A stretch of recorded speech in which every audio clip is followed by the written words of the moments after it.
grüße euch. Donnerstagabend 18:30 Uhr, Zeit zum Töpfern. Dieses Glöckchen hier oder so ein ähnliches soll es heute geben. Und das besteht aus 1, 2, 3, 4, 5 einzelnen Teilen. Ich fange mal oben an. Habe ich so einen kleinen Stern. Der ist aus 2 Sternen zusammengesetzt. Es ist so ein Hohl, wie so eine Hohlperle. Dann der Glockenkörper. Dann haben wir hier unten einmal den Klöppel, also das ist auch eine Perle. Dieses hier ist eigentlich nur noch mal so eine Zierperle. Und dann hier unten dran als Abschluss so ein Engelsflügel oder ja ein Flügelchen. Und den habe ich auch verdoppelt. Hier oben ist ein Sternchen draufgesetzt. Und hier sind Einkerbungen drin, ganz verschiedene, die sind von Hand gemacht. Und dieses hier sind kleine Eindrücke, zeige ich euch gleich, wovon das ist. Hier oben, das ist so ein Holzstempel, den ich da benutzt habe. Und das Ganze habe ich schwarzem Eisenoxid patiniert nach dem Sprühbrand. Habe ich nochmal drüber eine Glasur gesetzt, das ist die Bots Pro Rubinrot. Die habe ich da drüber gemacht, auch hier so ein bisschen und am Rand. Und dann habe ich das hier auch wieder weggewischt, dass es dann auch nur in den Vertiefungen bleibt. Und hier unten, der Flügel ist nur patiniert mit schwarzem Eisenoxid. Also es heißt schwarz, es ist auch erstmal schwarz, aber im Brand wird es braun. Was brauchen wir alles? Mal ein Tablett, wusch, da ist es wieder. Ich habe einmal den Holzstempel. Für die Flügel sind gleich 2, einmal rechts, einmal links, passt nachher perfekt zusammen.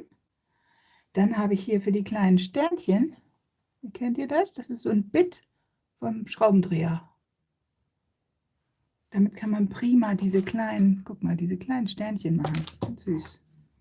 Dann habe ich natürlich ein paar Silikonformen, die ich selber gemacht habe. Die möchte ich gerne auch draufsetzen. Da setze ich so Applikationen drauf. Die sind auf meinem Original nicht, aber dann kann ich euch das gleich mal zeigen. Dann habe ich hier noch so ein Engelchen-Ausstecher. Ich muss mal gucken. Vielleicht brauche ich den auch statt des Sternes oben drüber. Dann habe ich mein normales Werkzeug, einen kleinen Ausroller. Die brauche ich unbedingt, diese Blechschiene. Ein bisschen festere Gummischiene, Pinsel, einen Lochausstecher. Muss man nicht unbedingt haben, kann man auch mit so einem Strohhalm machen. Mein Messer, so ein Universalwerkzeug. Wichtig, was zum Anritzen.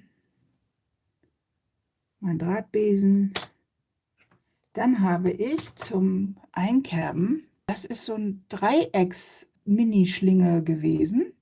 Das gibt es in so einem Set, ich weiß nicht, ob ihr die kennt. Und dann habe ich dieses hier zusammengedrückt mit der Zange ein bisschen. Und dann gibt es hier so eine schöne, feine Schlinge, wo man ganz toll kerben kann.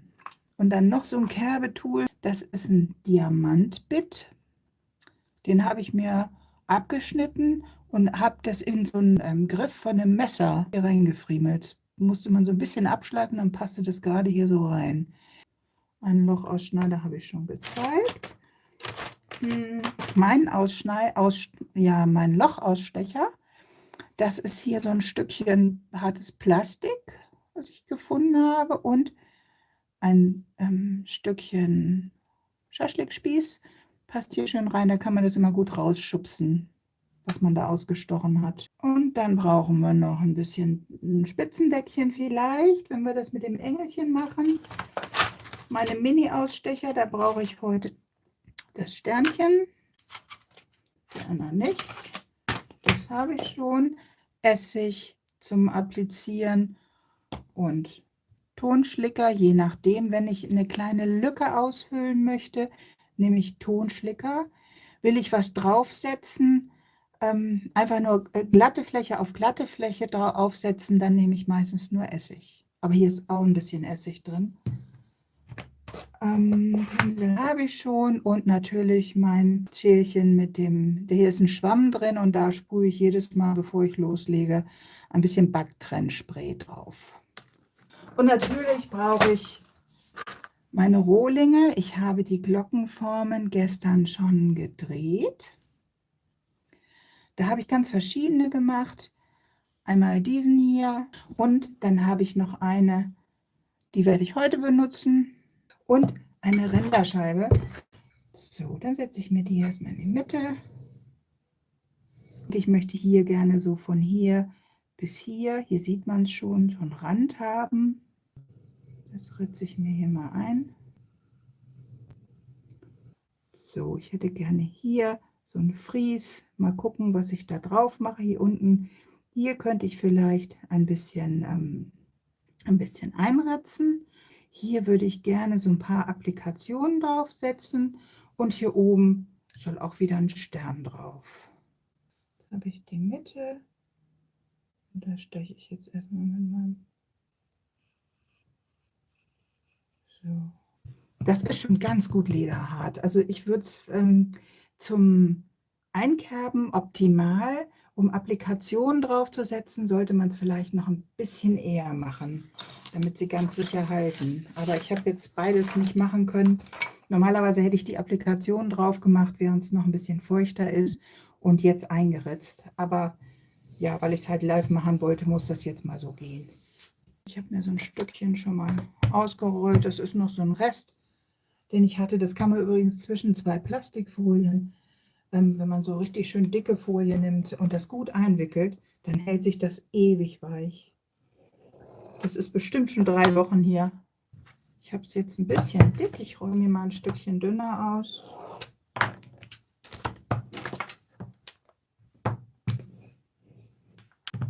So, das muss auch gar nicht so ganz gleichmäßig sein. So, ich habe hier einen Pinsel und mache damit so ein bisschen Fett hier rein. Mal gucken. In diesen Holzstempeln bleibt es gerne mal kleben. So, das müsste gehen. Und jetzt muss ich sehen, 3 Stück brauche ich. Das kann ich jetzt hier so ein bisschen überlappend draufsetzen, weil ich das hier aussteche. Jawohl.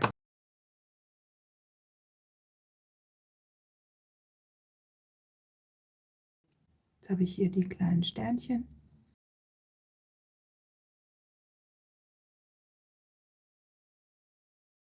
Es ist ganz gut, wenn der Ton nicht ganz weich ist, wenn man das macht.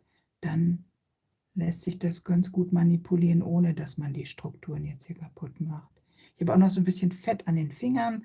Damit kann man auch prima den Ton glätten. So, 1, 2 und das dritte. Den mache ich hier mittig in das Muster rein. Und der kommt jetzt schon mal hier drauf. Und damit ich den auch mittig treffe, machen wir das mal so.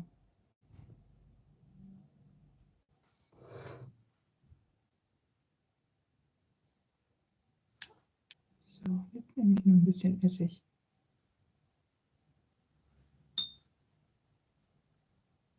Und einen kleinen Besen.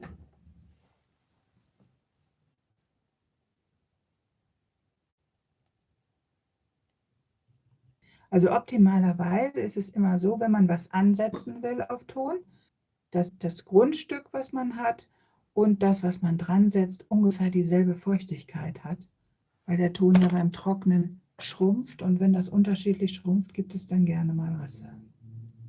Und wenn man das eben nicht so genau macht, sondern wenn das eben ein bisschen trockener ist als dieses hier, dann sollte man das tunlichst lange unter einer Folie richtig schön dicht lassen, damit erstmal so mindestens ein paar Tage, damit der Feuchtigkeitsgehalt so sich angleichen kann.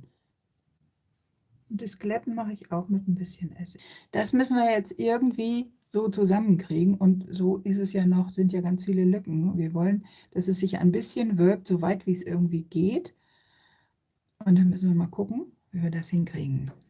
Da werde ich jetzt erstmal auch an die Ränder ein bisschen Essig machen.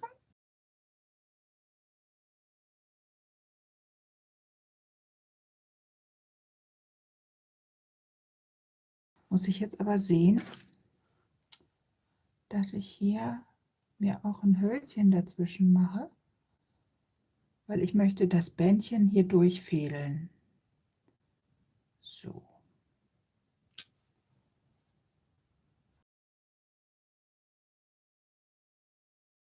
Jetzt habe ich das so ziemlich zusammen. Jetzt kann ich noch so ein bisschen nacharbeiten mit diesem Fondant-Werkzeug. Das ist auch ganz prima. Also Fondant-Sachen sind ganz toll zum Töpfern. Ganz viele kann man gut dafür benutzen. Und wenn das nachher getrocknet ist, wenn es richtig hart ist, dann gehe ich nochmal mit dem Schwamm drüber, mit der rauen Seite und versäubere das noch so ein bisschen mehr. Es sollte hier nicht drin bleiben, während es trocknet, weil das dann aufplatzen würde, weil der Ton ja schrumpft. Und das Hölzchen schrumpft halt nicht. Darum nehme ich es jetzt raus.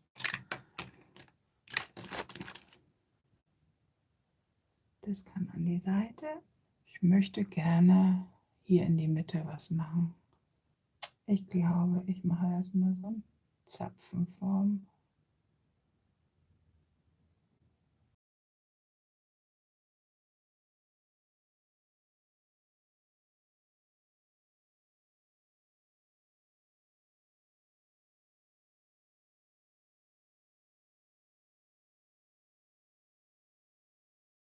Bräuchte ich noch so ein Pinselchen, um das so rauszuholen, aber hier ist gar nicht viel drin.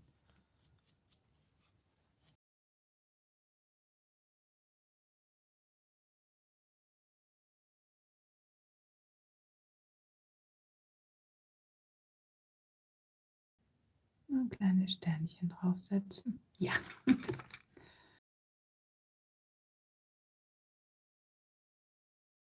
Das reicht mir heute im Ritzen.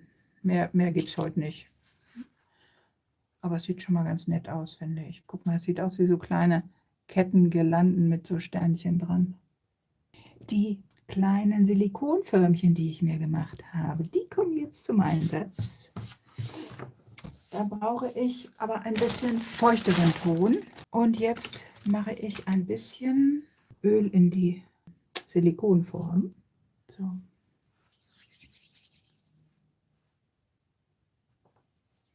Und versuche mal so eine Menge zu finden, die ungefähr passt. So ein Kügelchen, ja, das passt so ungefähr rein. Drücke das hier rein.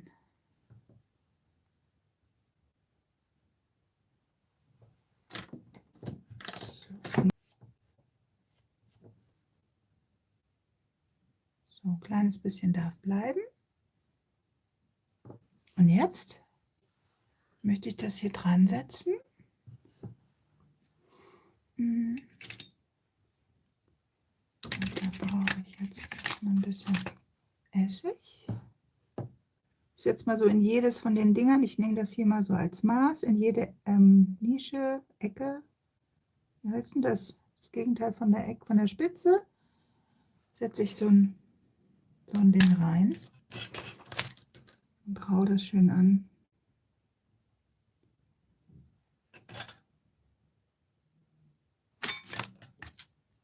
Und nochmal so ein bisschen, dass ich hier so richtig schön Tonschlicker habe.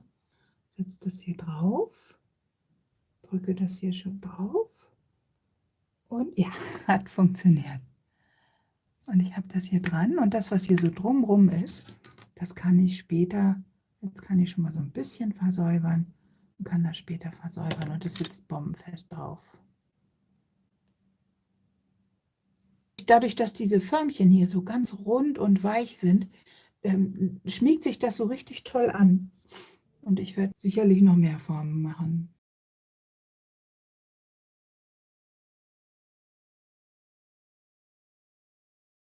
Welche Form nimmt man für die Glocke, wenn man nicht dreht? Britta, man nimmt eine Gipsform. Ich habe ein Video mit Gipsformen. Die Osterhasen habe ich mit dieser Gipsform gemacht und auch die Pilze. Und du machst halt nicht so eine lange, schmale Form, sondern eine kurze, breite. Und dann formst du dir das selber.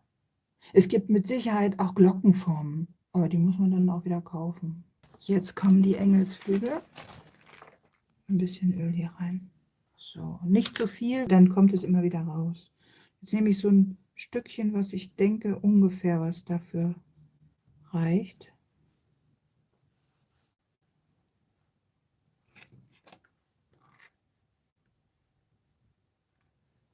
und halte das hier gut fest und schiebe das vorsichtig über das, was übersteht, ab. Gerne.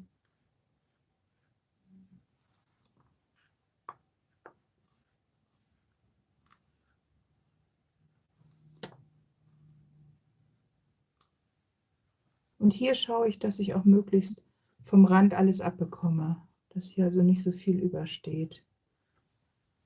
Dann nehme ich immer die runde Seite hier, damit geht es am besten, finde ich. Schaue ich mal, die hier vorsichtig rauskriege. Manchmal brechen diese kleinen Ecken hier ab, aber das kann man dann auch vorsichtig wieder dran setzen. Ist dann nicht so eine Katastrophe. Ah, passt. Und Nummer 2. Oder auch. Und das Beste wäre jetzt tatsächlich, man würde es noch ein bisschen liegen lassen und erstmal ein bisschen antrocknen lassen, damit man das nicht so dolle die Struktur versaut. Ein Holzstäbchen zwischengelegt und es darüber zusammengedrückt. Hier braucht man, das ist der Ton, wenn der so frisch ist und feucht, dann braucht man den überhaupt nicht schlickern.